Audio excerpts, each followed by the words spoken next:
Hi everyone, welcome. My name is Billy. Today I would like to share with you two pussy bow blouse dresses that I recently made. And today's video is part 2 on this particular pussy bow blouse. For part 1, where I talked about the inspirations and the design, and also how I modified a basic bodice pattern into this V-neck pussy bow blouse, and also the construction of the lining. Please check out my video number 44.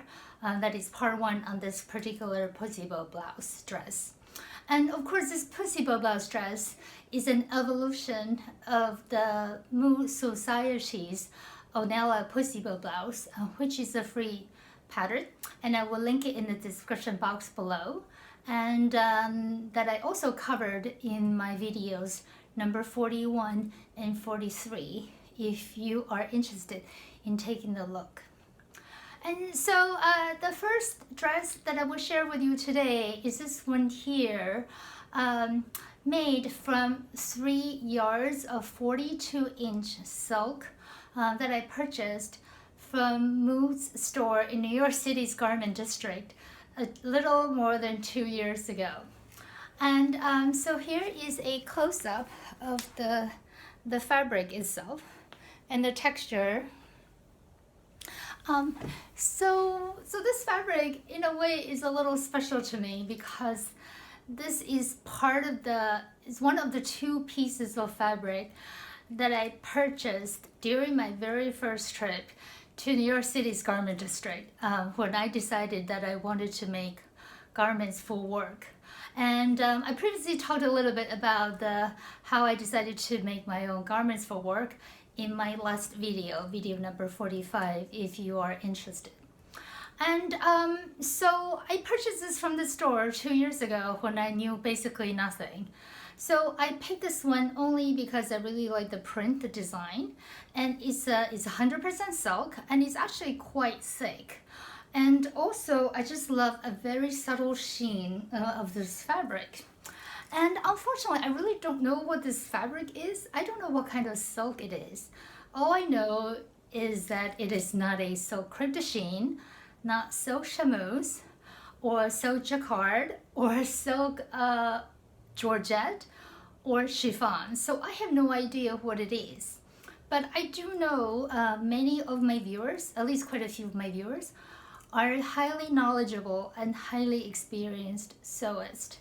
And so if you can tell what it is, would you be a darling and let me know what it is in the comment section. So here is a close-up again of the fabric itself. As you can see, I'm not sure, I hope you can see, it has a very light sheen. And even though I think it's fairly densely woven, it's incredibly drapey. And so that's why I chose this fabric for this dress, because I feel a drapey fabric would work best for this design. So I can hope you can see a bit of the sheen. So the underside of this fabric is actually matte finish. The reason it took me so long to use this piece of fabric is because this fabric is actually a panel print, meaning that even though it's a polka dot design, the print is not continuous throughout the bolt of fabric. There is a hard stop at every yard, and so you can see a clear demarcation where the yard ends and the next yard starts. And as a result, I think it limits the versatility of what this fabric can be used for. And part is also because it's very drapey, so I just wasn't sure quite what to make with this fabric until I came across the Mood Society's Onella Blouse. And because this fabric, I had 3 yards of this, and for the Onella blouse, I only needed 2 yards. So I did not want to waste 1 yard of this because it would be very limited on what I can do with 1 yard of a 42-inch fabric. So I am really glad I waited until now to use this piece of fabric. And also, this fabric is incredibly drapey. So of course, is perfect for this design. But then the flip side of a fabric being drapey is that it just shifts like crazy. And so even though I was very careful in laying it out flat on my cutting mat and cut out everything with a rotary cutter, by the time I lift it up, sometimes the shape just looks kind of distorted. And so during the construction process, I did have to make constant adjustments to make sure that things would lined up and drape properly. So I am really glad I waited until now to use this fabric, because if I had tried to use this fabric, say even just a year ago, I would have been so frustrated, and that would have put a damper on my interest in sewing garments or dressmaking. So I am really glad I used this fabric after I had plenty of practice using viscose fabrics before. And so for this, construction-wise, for this dress, I didn't change anything from the red viscose one that I talked about in video 44, except for only one change. If you recall, the red viscose dress was kind of tight after I first made it up, and I had to let out a bit of the seam allowance, on the shoulder area to give myself a little more ease. And so for this version, I just went ahead and increased the sleeve head portion of by about ½ an inch or 1 centimeter all around, and therefore giving me additional ease. And so now it works very well. And so for this one, I also did the same thing with the bishop sleeves.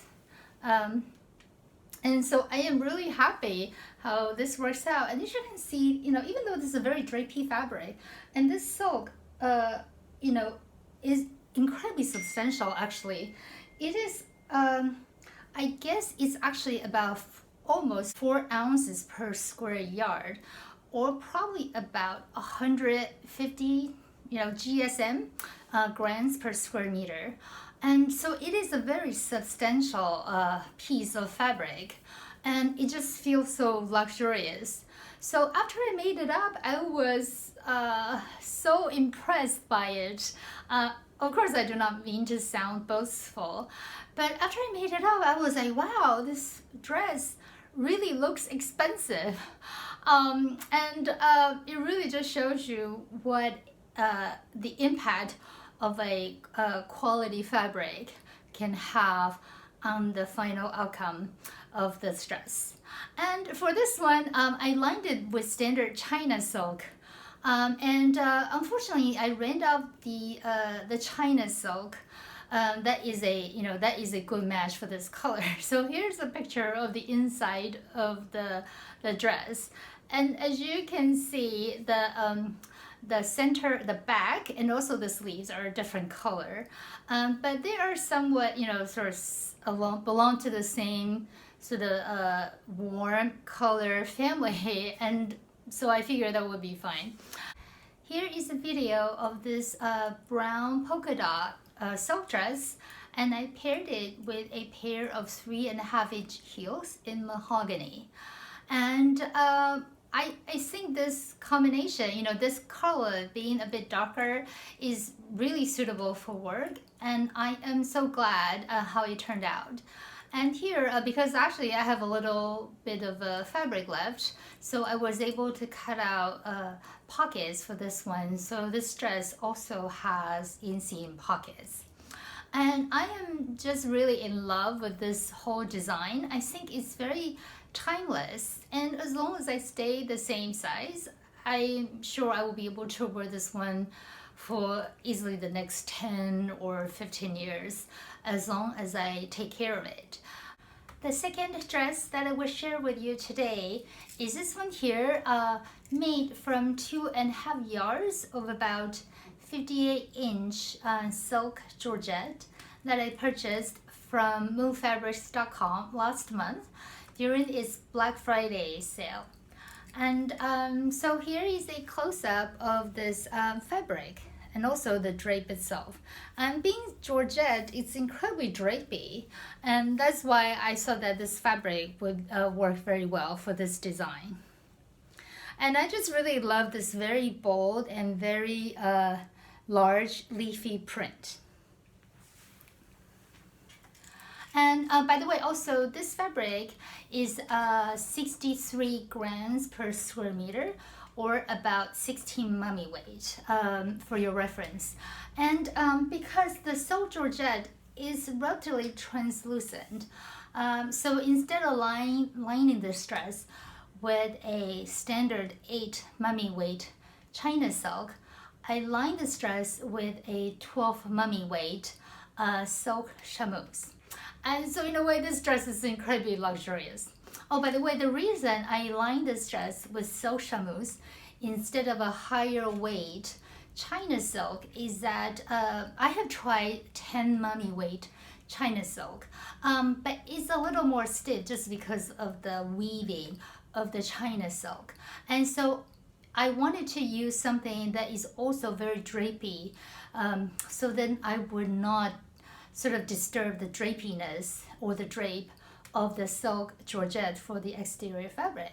And that's why I chose the silk chamois. So for this one, I didn't change anything from the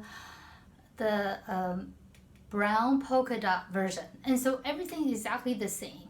The only thing that is different is that this is actually the first time I have worked with Sew Georgette.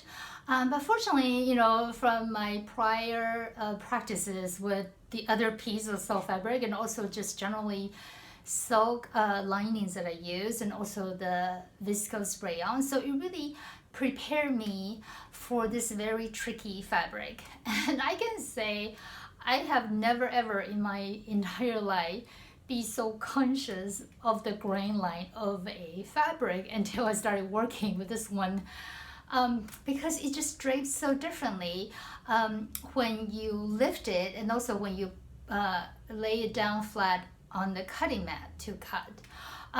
But you know what? Perseverance does pay off for this one. I am so pleased with how this one works out. And so to line this, you know, because this silk Georgette is incredibly drapey, and because also it's quite busy at work, so it actually had a chance of hanging on the hanger, I think, for about maybe 5 days before I, you know, had the chance to hem it. So by the time the portion of the skirt that was cut on the bias had already enough time to settle down, so I was able to cut it. And because I do not have somebody to help me, so I put this dress on my dress form here. And my dress form, even though generally is my size, the bust is larger than my bust, and so I was not able to button it all the way up. But it still, you know, was incredibly helpful because I was still able to get the dress on the dress form. And what I did was I just measure equal distance and then mark it. Because this skirt for this dress is a bit of a quarter circle skirt, and so that means it was always a bit tricky to hem the skirt even with the blind hem foot of my sewing machine. It just never perfectly sitting flat. And because this Sew Georgette is very thin, and so I decided to try hemming the skirt by hand, and I'm very glad it worked out incredibly well. And so here is sort of the result of the skirt here. So as you can see, I actually stitched a line first to help me fold it over as a gauge, as a guide for where I should fold it over. And then I did a very light stitch, you know, by hand. And this way, the result, the other side is, you know, is really perfectly invisible. So for example here, see, it's perfectly invisible. You really cannot see, and it sits perfectly flat. Versus if I had used my this blind hand sewing machine, it did a pretty good job, but it just somehow was not as smooth as I would like it to be. So I wanted to try to see if my hand stitching can improve on that, and it did. So I'm very happy about that, even though the stitching, the hemming portion, the actual hemming portion of the skirt took 2 hours actually. But I'm very glad I took the time to have this very nice finish for my dress. I made no further changes instead of the fit or the pattern for this one from the dark brown polka dot dress, because I was already quite happy with the fit. However, I thought I would share with you a few technical points about the construction of these two dresses. As I mentioned earlier, that I increased the sleeve head size of the sleeves to give myself more ease. But that also means it became a lot harder to insert the sleeves into the armhole. And traditionally, when you look at YouTube videos, they tell you to do 2 lines of gathering stitches and just, and gather them and insert them. However, I found that, and traditionally, when I did that, I made sure both lines of gathering stitches were inside the seam allowance. However, I found that is not exactly a really good method, because the way you stitch, invariably it gets pushed around by the presser foot. And so I have to go back and unpick things quite a few times to make sure, everything is smooth at the sleeve. And then I came across this video from Angela Kane, and I will link it in the description box below. The way she did it, it was also 2 lines of gathering stitches. However, the second line is actually outside your stitch line. So in a way, where you will be sewing has been stabilized by 2 lines of the gathering stitch lines. And so this way, it actually gives a lot more control. And I tried it, and it works like a charm. It really, I would not say this is a walk in the park, but it really made the process so much easier, so much enjoyable, and less frustrating. So I do highly recommend that method. And the same thing with the gathering of the hem area of the sleeves, because before, when I just did the gathering stitches inside this cuff, it also, the gathering, even though originally I did it very evenly, eventually get pushed by the presser foot, and also, just not perfectly even. So I also did the same thing with 2 lines of gathering stitches, one being outside the stitch line. And also for this one, I actually basted in the cuff here. So for example, this is the cuff, and so as you can see, it looks pretty even. So I'm very happy how this one turned out. So for this little cuff, it's a fixed cuff. And so after I gathered it in, I actually hand basted this little cuff to the sleeves. And this way I could still adjust it as I go along, and to make sure that the gathering is perpendicular to the mini cuff here. And once I was happy, that's when I used my sewing machine to really sew it down and to secure it. And so this is a great method, and I would like to share it with you. And the second one is also about the collar and the bow tie portion. So here's a picture where see the original bow tie piece from the Mood's Onella Blouse, and that's the one on the top, and the one on the bottom is my slimmed down version. And originally I slimmed it down because I wanted to be able to cut out the collar / bow tie piece at the same time as my bodice. And then the original bow tie piece was just too wide, and therefore, it's just too wide for what I needed it to be. So I just narrowed it down a bit, and only at the bow tie portion, not the collar portion. And this way I was able to, cut them out side by side, and therefore conserving quite a bit of fabric. That the original bow tie piece is actually curved, but my slimmed down version is a straight tie. And the straight tie has another benefit because if I need to connect two smaller pieces of fabric to make up for this tie portion, if it's a straight line, then it makes it very easy to connect two pieces to make up for the tie portion, versus if it were a curved part, then it's much harder to connect unless I connect the fabrics first and then cut out the pattern piece. And so I thought that I would share it with you because this one has made it so easy for me.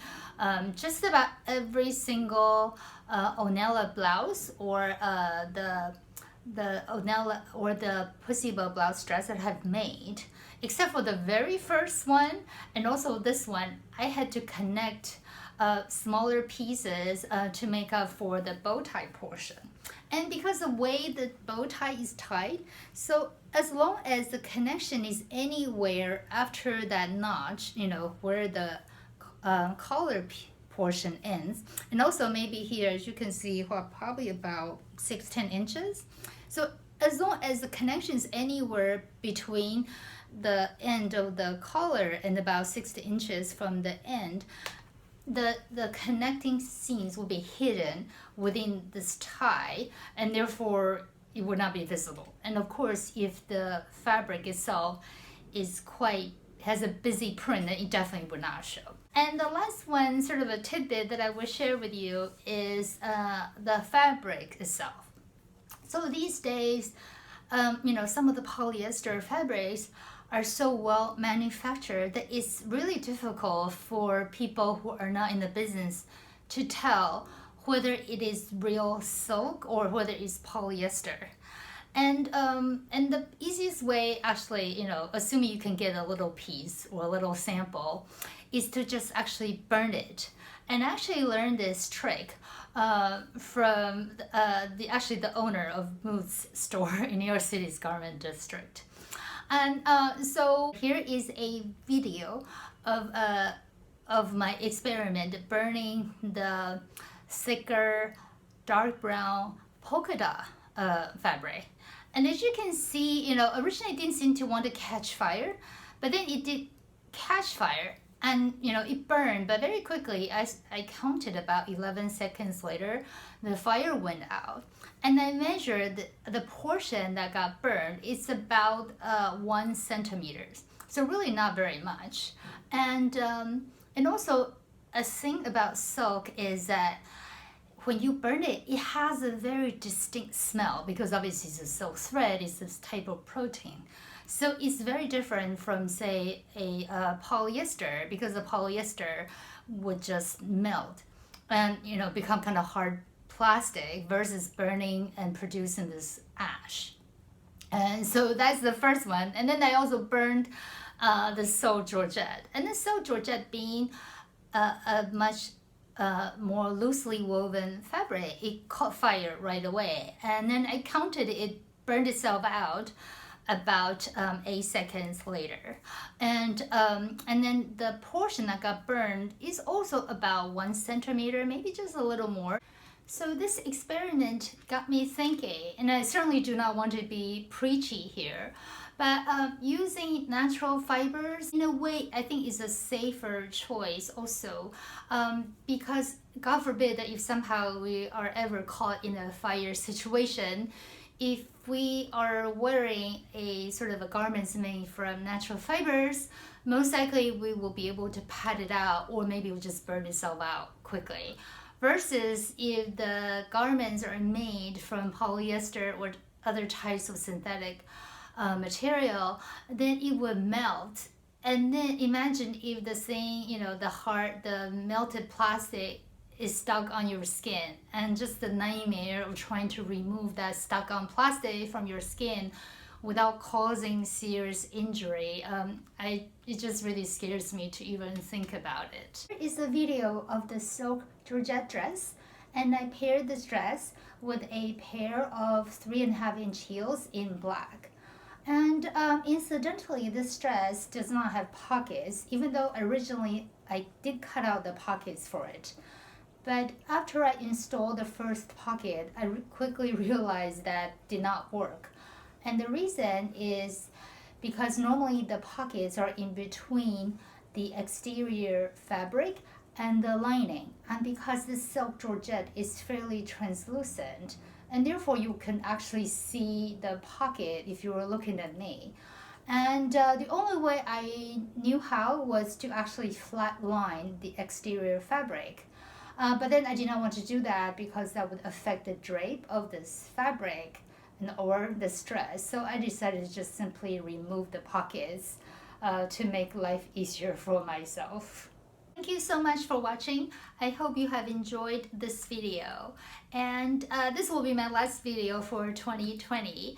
And I'm very happy that I'm closing out the 2020 sewing season with these two pussy bow blouse dresses. I am truly happy how they turned out. And I can assure you, I am not particularly talented in any way. But hopefully you can sort of glean from my videos that by being careful in the selection of fabrics and the construction, we definitely are able to make garments that are beautiful suits us exactly to our style and to our size, and that are well constructed, that we will be able to wear the garments with pride. And also on an unrelated note, I know this has been a very difficult year for so many of us because of the pandemic and the required social distancing and the various degrees of lockdown. So I hope that you have been able to spend the holiday season with your family and friends, people that are that you love, either in person or virtually through some type of video chat app. And also, because I do subscribe to several YouTube sewing channels, and I'm grateful these people upload videos very regularly, because obviously even though they don't know me, however, because I've been watching them for a while, they almost feel like friends to me, and it's always reassuring to see a familiar face pop up on your YouTube feed notification.